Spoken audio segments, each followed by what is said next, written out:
Hello बच्चों, नमस्कार। निर्माण एकेडमी के यूट्यूब चैनल में आप सभी का स्वागत है। और हमने इस चैनल पर जीएस की क्लासेस शुरू की हुई हैं। और जीएस की क्लास में कल भी हमारी पॉलिटी क्लास थी, आज भी हमारी पॉलिटी क्लास रहेगी। यानी पॉलिटी क्लास में यानी भारतीय राज्य व्यवस्था हम देख रहे हैं। भारतीय राज्य व्यवस्था, और भारतीय राज्य व्यवस्था में हम इस समय केंद्रीय कार्यपालिका में पहुँच गए हैं। और केंद्रीय कार्यपालिका में हम राष्ट्रपति के बारे में चर्चा कर रहे हैं। कल भी हमने राष्ट्रपति के बारे में चर्चा की थी, काफी कुछ देखा था। राष्ट्रपति की योग्यताएं देखी थी, राष्ट्रपति की पदावधि देखी थी, राष्ट्रपति पद के लिए हमने शर्तें देखी थी। आज हम वहीं से क्लास को आगे बढ़ा रहे हैं। तो जो बच्चे आज पहली बार देख रहे हैं तो प्लेलिस्ट बनी हुई है, तो वहां से जाकर पुराने वीडियो भी कंप्लीट कर लीजिएगा ताकि आपको अच्छे से समझ में आए। ठीक है, आइए तो शुरुआत करते हैं राष्ट्रपति की। आज कल हमने पदावधि देख लिया था, आज हम देखेंगे राष्ट्रपति पर महाभियोग। राष्ट्रपति पर महाभियोग। महाभियोग तो याद रखिएगा, राष्ट्रपति पर जो महाभियोग है, ये महाभियोग की प्रक्रिया हमने कहां से लिया है? तो हमने लिया है यूएसए के संविधान से, यानी अमेरिका के संविधान से हमने इस महाभियोग की प्रक्रिया को शामिल किया है। ठीक है, यूएसए के संविधान से ये हमने शामिल किया है। सबसे एक खास पॉइंट ये भी है कि जो राष्ट्रपति पर जो महाभियोग लगता है, ये केवल सिर्फ राष्ट्रपति पर लगता है, केवल राष्ट्रपति के लिए प्रयोग किया गया है। यानी हमारे भारतीय संविधान में जो महाभियोग है केवल राष्ट्रपति पर लगता है। ठीक है, यानी महाभियोग शब्द का प्रयोग हम केवल और केवल किस पर कर सकते हैं? राष्ट्रपति पर ही हम कर सकते हैं, ये याद रखिएगा। ठीक है, आइए आगे बढ़ते हैं। तो राष्ट्रपति देखिए क्या है कि जो है महाभियोग कब लगाया जाता है राष्ट्रपति के ऊपर? तो संविधान का उल्लंघन करने पर। संविधान का उल्लंघन, संविधान का उल्लंघन करने पर राष्ट्रपति पर महाभियोग, राष्ट्रपति पर महाभियोग लगाया जाता है। ठीक है, राष्ट्रपति पर महाभियोग लगाया जाता है। ये याद रखिएगा कि संविधान का उल्लंघन करने पर राष्ट्रपति पर महाभियोग लगाया जाता है। ठीक है, महाभियोग का जो आरोप है, अगर हमें महाभियोग की प्रक्रिया शुरू करनी है तो महाभियोग का आरोप, ठीक है, किसी भी सदन में प्रारंभ किया जाएगा।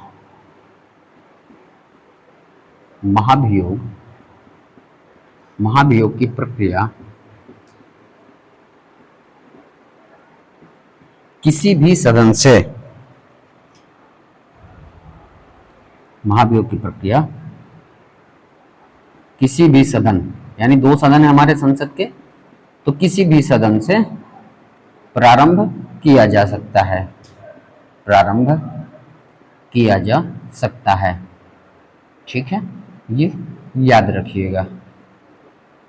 ये आप खास पॉइंट है कि जो महाभियोग की प्रक्रिया है वो किसी भी सदन से प्रारंभ किया जा सकता है। यानी जो संसद के दो सदन है हमारे, लोकसभा और राज्यसभा, किसी एक से भी हम जो है महाभियोग की प्रक्रिया शुरू कर सकते हैं। ठीक है, हमें क्या करना है कि इनमें जो है इन आरोपों पर सदन के 1/4 सदस्य के हस्ताक्षर होने चाहिए, तभी ये प्रक्रिया शुरू होगी। ठीक है, तो सदन के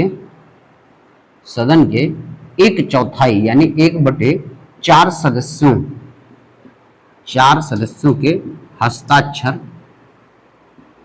हस्ताक्षर होने चाहिए, हस्ताक्षर होने चाहिए। यानी कुल मिला के बात यह है कि अगर महाभियोग की प्रक्रिया शुरू करनी है तो महाभियोग की प्रक्रिया तभी शुरू होगी जब सदन के कितने 1/4 सदस्य क्या कर दें? हस्ताक्षर कर दें, तो महाभियोग की प्रक्रिया क्या हो जाएगी? प्रारंभ हो जाएगी। ठीक है, और साथ ही साथ राष्ट्रपति को 14 दिन का नोटिस, ठीक है, राष्ट्रपति को 14 दिन पूर्व, यानी प्रक्रिया शुरू करने से पहले राष्ट्रपति को 14 दिन पूर्व नोटिस देना पड़ेगा। अगर राष्ट्रपति के खिलाफ महाभियोग की प्रक्रिया शुरू करना है तो महाभियोग की प्रक्रिया देखिए सदन यानी किसी भी सदन से प्रारंभ किया जा सकता है, चाहे लोकसभा से चाहे राज्यसभा से, लेकिन ध्यान रखिएगा कि सदन के 1/4 सदस्यों के क्या होने चाहिए, हस्ताक्षर होने चाहिए। अगला है हमारा कि राष्ट्रपति को 14 दिन पूर्व नोटिस देना पड़ेगा, भाई राष्ट्रपति को भी बताना पड़ेगा कि आपके खिलाफ जो है महाभियोग यानी शुरू किया गया है। ठीक है, नोट कर लीजिएगा इतना, आगे बढ़ते हैं। चलिए नोट कर लिया होगा आपने, आगे बढ़ते हैं।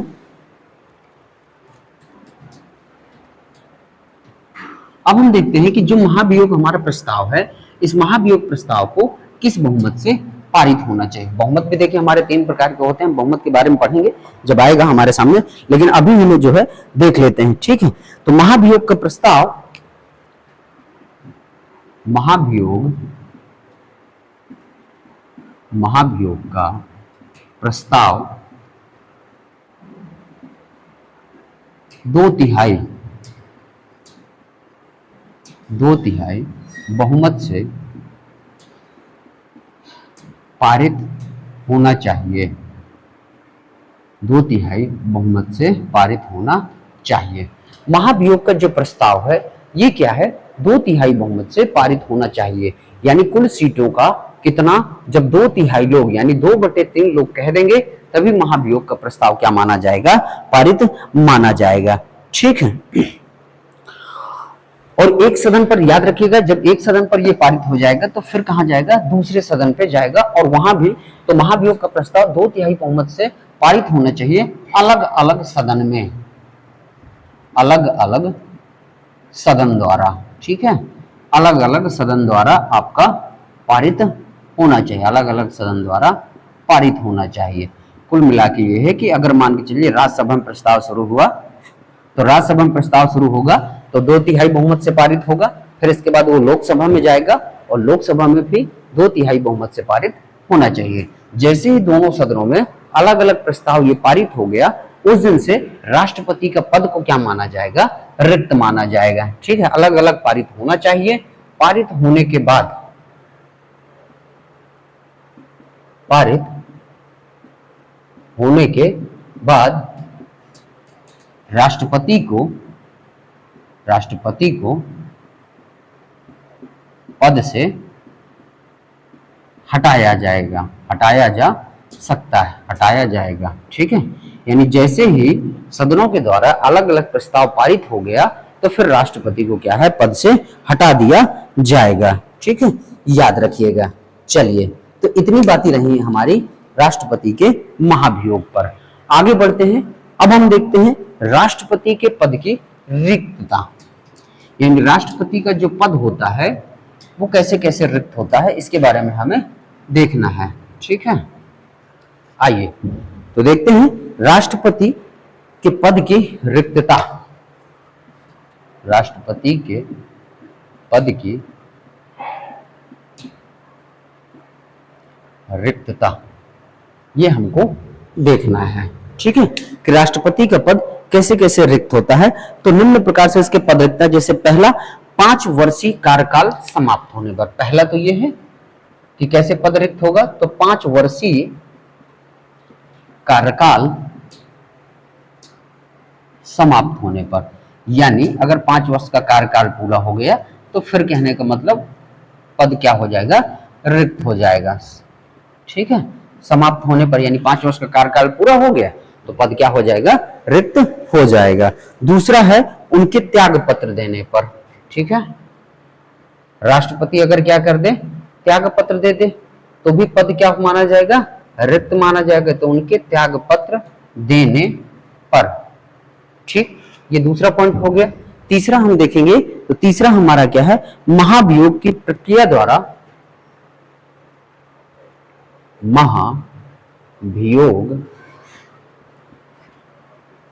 की प्रक्रिया द्वारा, महाभियोग की प्रक्रिया द्वारा उसे पद से हटाने पर, उसे पद से हटाने पर। ठीक है, महाभियोग की प्रक्रिया द्वारा उसे क्या किया जाएगा, पद से हटा दिया जाएगा। ठीक है, इस आधार पर जो है पद की रिक्तता हो जाएगी। चौथा है उनकी मृत्यु पर। चौथा क्या है? मृत्यु पर, यानी अगर मृत्यु हो गई तो भी पद क्या हो जाएगा? रिक्त हो जाएगा। ठीक है, ये हो गया। और अंतिम है कि वो पद ग्रहण करने के लिए योग्य ना हो। अंतिम है पद ग्रहण करने के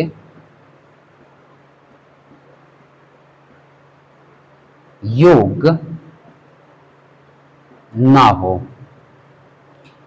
तथा निर्वाचन अवैध घोषित कर दिया गया हो। निर्वाचन अवैध घोषित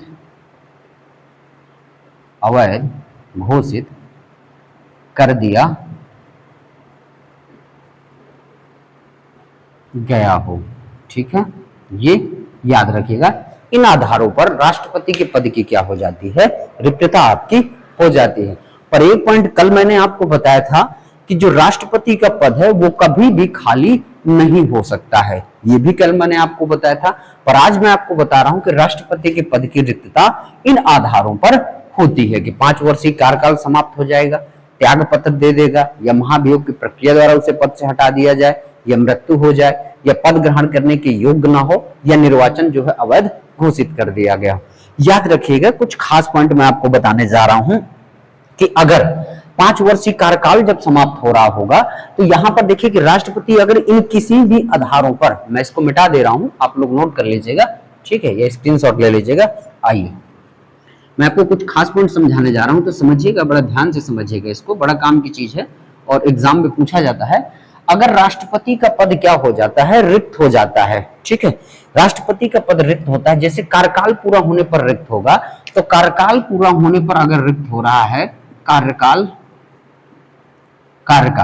पूरा होने पर रिक्त हो रहा है, तो इससे पहले राष्ट्रपति के चुनाव, नए राष्ट्रपति के चुनाव जो है करवा लिए जाएंगे। ठीक है, नए राष्ट्रपति के चुनाव,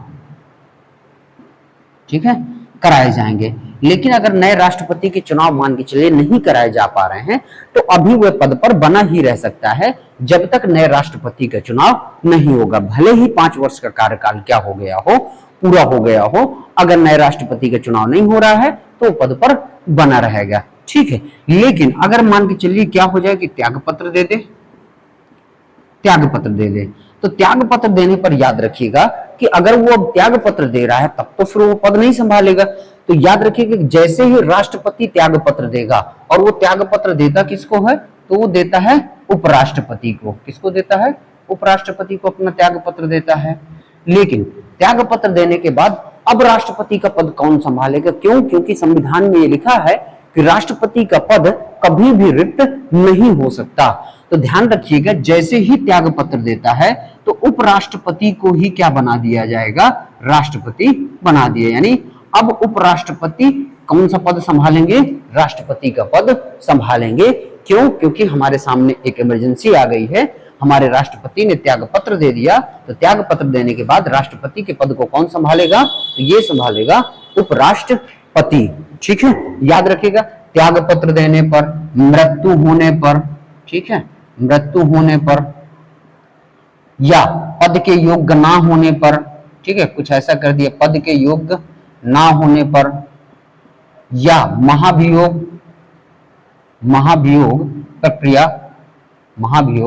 महाभियोग से प्रक्रिया से हटाने पर, इन सभी आधारों पर अगर राष्ट्रपति का पद रिक्त होता है तो उसकी जगह, राष्ट्रपति की जगह कौन कहने का मतलब पद संभालेगा? तो उपराष्ट्रपति संभालेगा। लेकिन कभी ऐसी भी कंडीशन आपके सामने आ सकती है कि राष्ट्रपति है और उपराष्ट्रपति है। ठीक है, राष्ट्रपति ने त्याग पत्र दिया, या मान के चलिए राष्ट्रपति की क्या हो गई?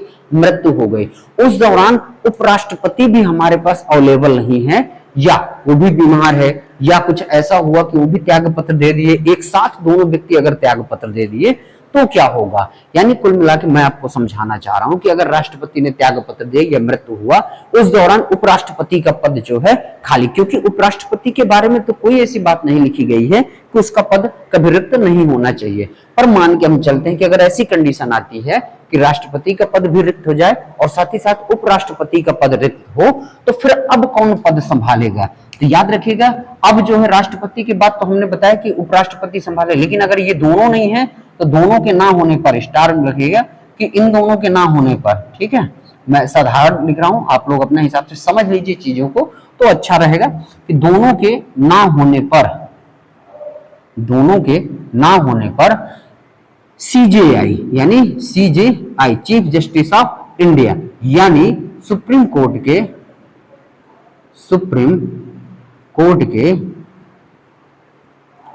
मुख्य न्यायाधीश, सुप्रीम कोर्ट के मुख्य न्यायाधीश, सुप्रीम कोर्ट के मुख्य न्यायाधीश पद संभालेंगे। अगर मान के चलिए कभी ऐसी कंडीशन आती है, ठीक है, कि राष्ट्रपति भी नहीं है और उपराष्ट्रपति भी नहीं है, तो फिर कौन संभालेंगे पद? सुप्रीम कोर्ट के मुख्य न्यायाधीश पद संभालेंगे। ये पॉइंट याद रखिएगा। लेकिन एक और मैं कंडीशन आपके सामने पेश करता हूं, लेके चलता हूं, कभी ऐसा सवाल बनता है तो आपको याद रखना है कि ठीक है, चलिए राष्ट्रपति नहीं थे, उपराष्ट्रपति नहीं थे, तो आपने सुप्रीम कोर्ट के मुख्य न्यायाधीश को पद दे दिया, तो मुख्य न्यायाधीश तो एक ही होता है, ठीक है। अगर मान के चलिए कोई ऐसी कंडीशन आपके सामने आती है, ठीक है, हमारे संविधान में देखिए इसका भी उपाय दिया गया है कि कहीं ऐसा कुछ होता है कि राष्ट्रपति भी ना रहे, उपराष्ट्रपति भी ना रहे और सुप्रीम कोर्ट के मुख्य न्यायाधीश भी उस समय अवेलेबल ना हो, तो फिर कौन पद संभालेगा? ये कंडीशन आपके सामने आ गई कि राष्ट्रपति भी ना हो, उपराष्ट्रपति भी ना हो और सुप्रीम कोर्ट के मुख्य न्यायाधीश भी ना हो, तो कौन पद संभालेगा? तो यहां पर याद रखिएगा कि सुप्रीम कोर्ट के वरिष्ठतम न्यायाधीश, जो भी अब सुप्रीम कोर्ट का वरिष्ठतम न्यायाधीश होगा, ठीक है, पद संभालेगा। ये कंडीशन याद रखिएगा। बहुत अच्छे से मैंने आपको समझाया कि अगर राष्ट्रपति का पद रिक्त होता है किन्हीं भी आधारों पर, देखिए अगर कार्यकाल समाप्त हो रहा है, नए राष्ट्रपति का चुनाव नहीं हो रहा, तब तक वो अपने पद पर बना रहेगा, ठीक है। और अगर नहीं भी बना रह रहे हैं तो फिर पद कौन संभालेगा? उपराष्ट्रपति आपके संभालेंगे। त्याग पत्र भी दे दिए तो भी उपराष्ट्रपति, यानी कुछ भी ऐसा हो रहा है, राष्ट्रपति का पद अगर रिक्त हो रहा है तो उसकी जगह फिर कौन पद संभालेगा? उपराष्ट्रपति पद संभालेगा। लेकिन अगर कंडीशन ऐसी कुछ हो जाए कि जहां राष्ट्रपति भी ना हो, उपराष्ट्रपति भी ना हो, तो फिर कौन पद संभालेगा? तो सीजेआई यानी सुप्रीम कोर्ट के मुख्य न्यायाधीश यानी चीफ जस्टिस ऑफ इंडिया पद संभालेंगे। लेकिन अगर तीनों ना रहे, राष्ट्रपति, उपराष्ट्रपति और सीजेआई, तो फिर कौन पद संभालेगा? तो जो भी सुप्रीम कोर्ट के वरिष्ठतम न्यायाधीश होंगे वो पद संभालेंगे। ये जो है पॉइंट याद रखिएगा, नोट कर लीजिएगा। बहुत अच्छी आपके जो है ये की पॉइंट है, आपके जो है काम आएंगे और परीक्षाओं में आपसे पूछा जा सकता है, ठीक है। चलिए तो नोट कर लीजिए, नोट कर लिया होगा आपने। अब आगे बढ़ते हैं, आइए। तो बच्चों ये क्लास आपको कैसी लगी कमेंट बॉक्स में जरूर बताइएगा। साथ ही साथ वीडियो को लाइक करिए, शेयर करिए अपने मित्रों के साथ और प्रतिक्रिया कुछ दिया करिए, ठीक है। आपको पसंद आए थम्स अप कर दीजिएगा कि सर क्लास अच्छी लगी, लाइक भी कर दीजिएगा वीडियो को और शेयर भी कर दीजिएगा, ठीक है। चलिए अब हम देखेंगे राष्ट्रपति की शक्तियां व कर्तव्य, ठीक है। अब हम देखेंगे राष्ट्रपति की शक्तियां तथा कर्तव्य, कि इनकी शक्तियां क्या हैं और कर्तव्य क्या हैं। तो पहले हम शक्तियों पर चर्चा करेंगे, ठीक है, फिर इनके कुछ कर्तव्यों पर हम बातचीत करेंगे। तो कई जो है प्रयोग किए जाने वाली कई शक्तियां हैं, उन शक्तियों की हम चर्चा करेंगे। तो देख लेते हैं कौन कौन शक्तियां हैं, ठीक है। तो पहली शक्ति है कार्यकारी शक्ति। हम एक एक शक्ति को डिफाइन करेंगे, परेशान मत होइएगा, मैं पूरा कंप्लीट आपको पढ़ाऊंगा कि अगर आप यूपीपीसीएस का भी एग्जाम दे रहे हैं तो भी आपको समस्या नहीं आने वाली। तो कार्यकारी शक्ति है, ठीक है। देखेंगे कार्यकारी शक्ति के अंतर्गत क्या क्या हमारा आता है, लेकिन पहली शक्ति के रूप में हमारी कौन सी है? तो कार्यकारी शक्तियां। दूसरा है विधायी शक्तियां, ठीक है। दूसरा है विधायी शक्तियां, यानी विधान बनाने वाली शक्तियों के अंतर्गत जो है आएंगी। तो हम देखेंगे कि विधायी शक्तियां कौन कौन सी हैं, ठीक है। विधि या नियम कानून से तहत जो है शक्तियां दी गई हैं उन्हीं को कहते हैं विधायी शक्तियां। तीसरा है हमारा वित्तीय शक्तियां, तीसरा है हमारा वित्तीय शक्तियां, वित्तीय शक्तियां का मतलब जो पैसे से लेन देन से संबंधित जो शक्तियां हैं वो हमारी कौन कौन सी हैं, उनके बारे में हम डिफाइन करेंगे। अगला है हमारा न्यायिक शक्तियां। चौथा है हमारा न्यायिक शक्तियां। ठीक है, ये हमारा तो चौथा न्याय, यानी न्याय से संबंधित कौन कौन सी शक्तियां दी गई हैं, तो ये हम न्यायिक शक्तियों के बारे में चर्चा करेंगे। पांचवा है हमारा कूटनीतिक शक्तियां। पांचवा है हमारा कूटनीतिक शक्तियां। कूटनीतिक मतलब राजनीति पर आधारित जो है वो कूटनीतिक शक्तियां जो है हम देखेंगे। ठीक है, अगला है हमारा सैन्य शक्तियां। सैन्य शक्तियां, ठीक है, और अंतिम है हमारा आपातकालीन शक्तियां। ठीक है, और यही हम आपातकाल को अच्छे से पढ़ लेंगे और यही आपातकालीन शक्तियों के अंतर्गत हम इसको पढ़ेंगे और राष्ट्रपति की शक्तियों के अंतर्गत वो आता है तो हम इसको यहीं पर अच्छे से डिफाइन कर लेंगे। ठीक है, चलिए, तो ये हमारी राष्ट्रपति की कुछ शक्तियां हैं, कार्यकारी शक्तियां, विधायी शक्तियां, वित्तीय शक्तियां, न्यायिक शक्तियां, कूटनीतिक शक्तियां, सैन्य शक्तियां और आपातकालीन शक्तियां। ठीक है, नोट कर लीजिएगा। आगे बढ़ते हैं और अब हम शुरुआत करेंगे किसकी, कार्यकारी शक्तियों के बारे में। तो नोट कर लिया होगा आपने। चलिए आइए अब देखेंगे कार्यकारी शक्तियां।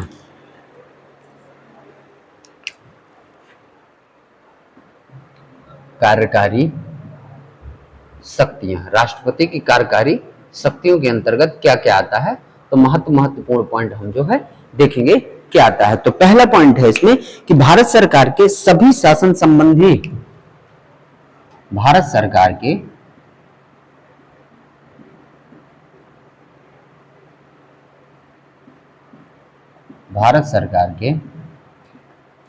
सभी शासन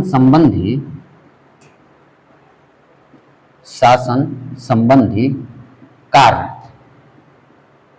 याद रखिएगा कि जो भारत सरकार के सभी शासन संबंधी यानी शासन प्रशासन से संबंधित जो भी कार्य करेंगे उसके नाम पर किए जाते हैं। ठीक है, जो भी काम करेगी भारत सरकार तो नाम किसका रहेगा, राष्ट्रपति का नाम रहेगा, तो उसके नाम पर किए जाते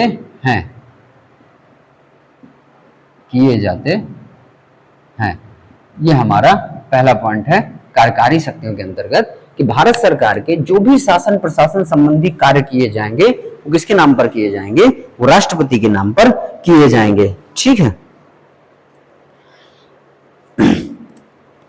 अगला है कि वह प्रधानमंत्री तथा अन्य मंत्रियों की नियुक्ति करता है।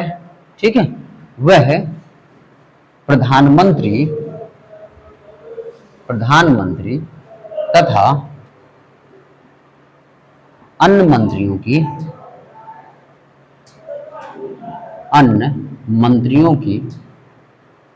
नियुक्ति करता है। ठीक है, यहां याद रखिएगा पॉइंट कि राष्ट्रपति क्या करता है, प्रधानमंत्री तथा अन्य मंत्रियों की नियुक्ति करता है, ये याद रखिएगा, तथा वे इसके प्रसाद पर्यंत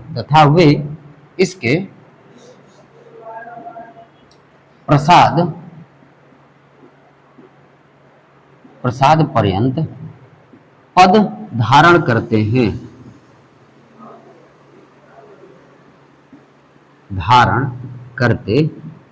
हैं। ये जो है याद रखिएगा।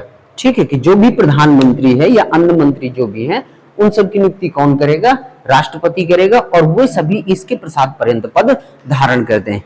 प्रसाद पर्यंत का मतलब होता है कि जब तक राष्ट्रपति की इच्छा है तब तक वो अपने पद पर बने रह सकते हैं। राष्ट्रपति की इच्छा नहीं है तो आप पद से हटाए जा सकते हैं। लेकिन मैं और डिटेल आपको बताऊंगा। संसदीय व्यवस्था के अंतर्गत देखिए क्या होता है कि जो संसदीय व्यवस्था के अंतर्गत होता है, कार्यपालिकाएं जो होती हैं, दो प्रकार की कार्यपालिकाएं होती है। मैं यहीं पर आपको थोड़ा सा समझा दे रहा हूं कि जो कार्यपालिका है, ठीक है, कार्यपालिका दो प्रकार की होती हैं। ठीक है, एक कार्यपालिका होती है हमारी नाम मात्र की कार्यपालिका, दूसरी हमारी होती है वास्तविक कार्यपालिका। ठीक है, ये सरकार के प्रमुख के भी रूप में कह सकते हैं कि एक नाम मात्र का प्रमुख और एक वास्तविक प्रमुख होता है। ठीक है, तो जो नाम मात्र का प्रमुख होता है, इस नाम मात्र के प्रमुख हमारे कौन हो जाते हैं, राष्ट्रपति हो जाते हैं। ठीक है, और वास्तविक प्रमुख कौन हो जाता है? प्रधानमंत्री होता है। ठीक है, प्रधानमंत्री।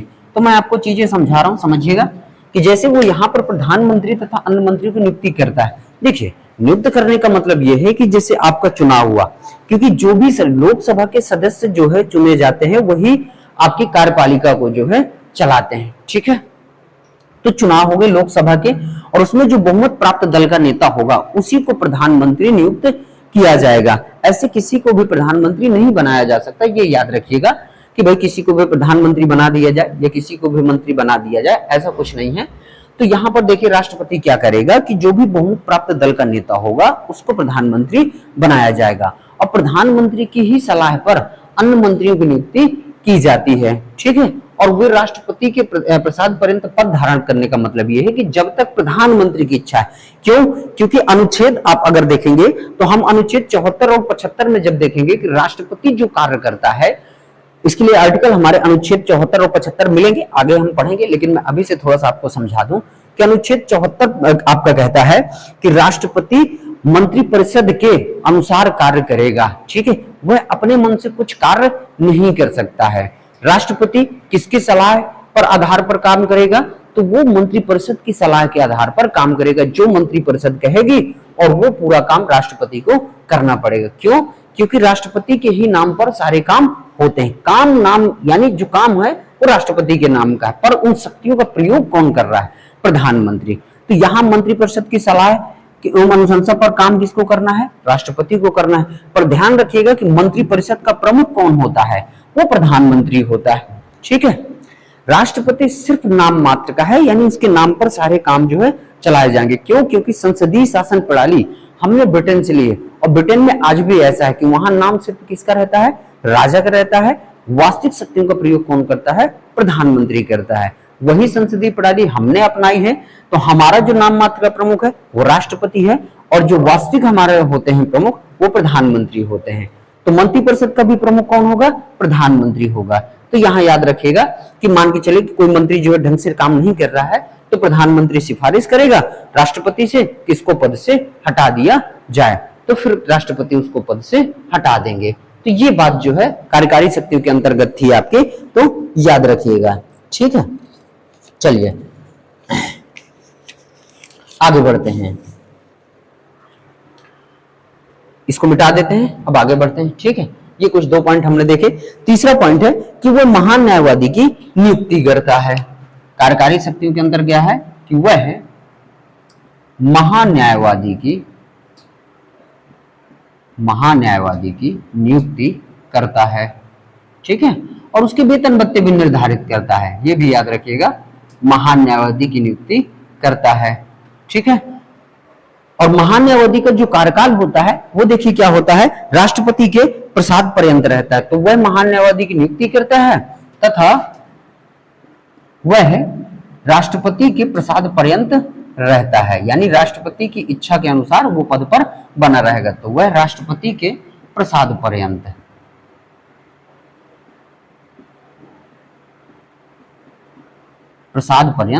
रहता है।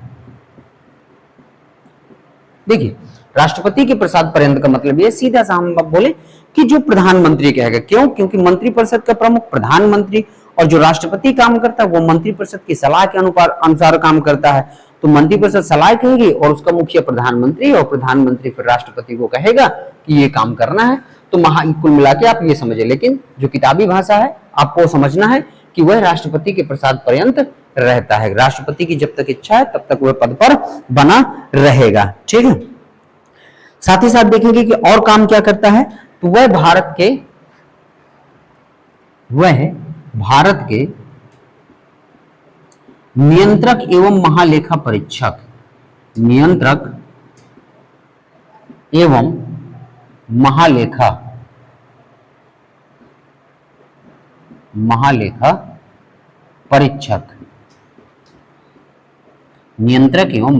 परीक्षक यानी CAG, controller auditor general of India, तो कैग की नियुक्ति करता है। ठीक है, कैग की नियुक्ति करता है, यानी वह भारत के नियंत्रक एवं महालेखा परीक्षक की क्या करता है? नियुक्ति करता है। साथ ही साथ देखेंगे तो मुख्य चुनाव आयुक्त, ठीक है। हम यहां देख लें कई सारे लोगों की नियुक्ति करता है, जैसे मुख्य चुनाव आयुक्त, मुख्य चुनाव आयुक्त, ठीक है। संघ लोक सेवा, संघ लोक सेवा आयोग के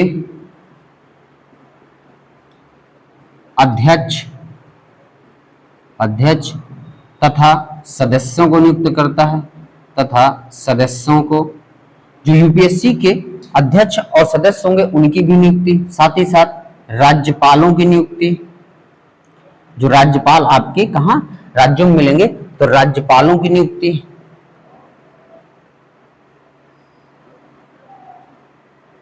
करता है, ठीक है। ये पॉइंट याद रखिएगा, ठीक है।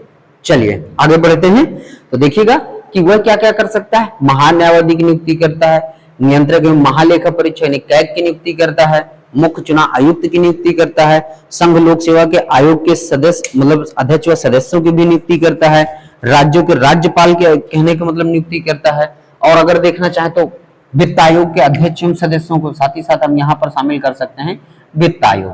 ये हम पढ़ेंगे वित्त आयोग क्या है इन सब के बारे में, पर अभी समझ लीजिए थोड़ा सा कि वित्त आयोग के अध्यक्ष तथा सदस्यों की नियुक्ति करता है।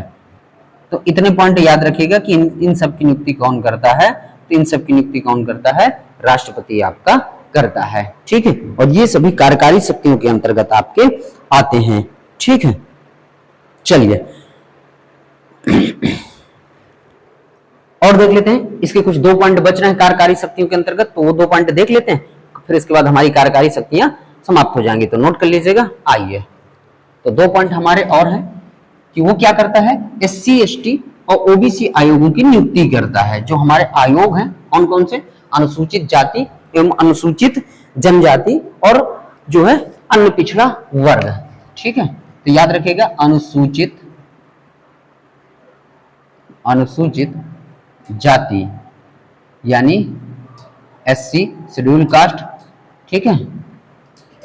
अनुसूचित जनजाति यानी एसटी शेड्यूल ट्राइब तथा अन्य पिछड़ा वर्ग,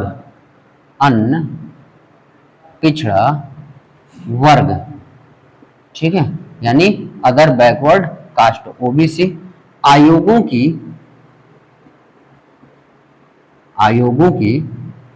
ठीक है, नियुक्ति करता है। क्या करता है, आयोगों की नियुक्ति करता है, यानी ये आयोग जो है नियुक्त करता है। कौन करेगा, राष्ट्रपति करेगा कि एससी एसटी तथा ओबीसी वर्ग के आयोगों की नियुक्ति कौन करता है, राष्ट्रपति हमारा करता है। ये याद रखिएगा, ठीक है। चलिए साथ ही साथ देखेंगे तो अंतरराज्यीय परिषद की भी नियुक्ति करता है। अंतरराज्यीय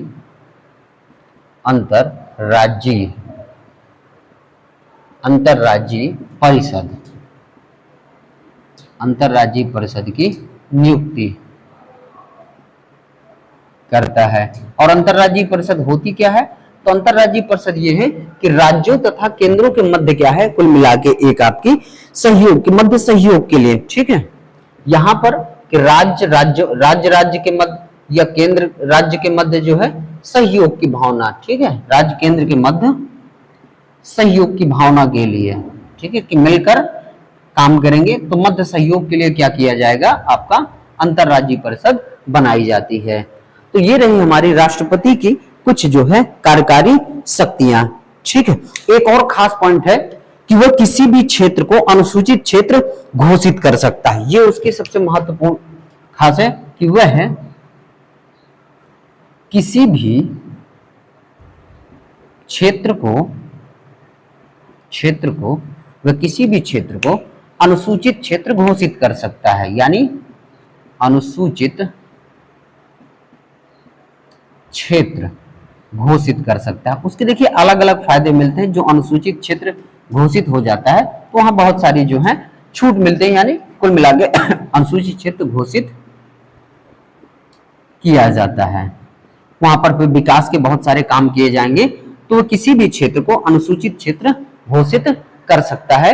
ये राष्ट्रपति की जो है कार्यकारी शक्तियों के अंतर्गत आता है। ठीक है, तो ये कुछ हमने खास पॉइंट देखे राष्ट्रपति के अंतर्गत कार्यकारी शक्तियों के बारे में। ठीक है, यहां से हमारा जो है कार्यकारी शक्तियां क्या होती हैं, समाप्त होती हैं।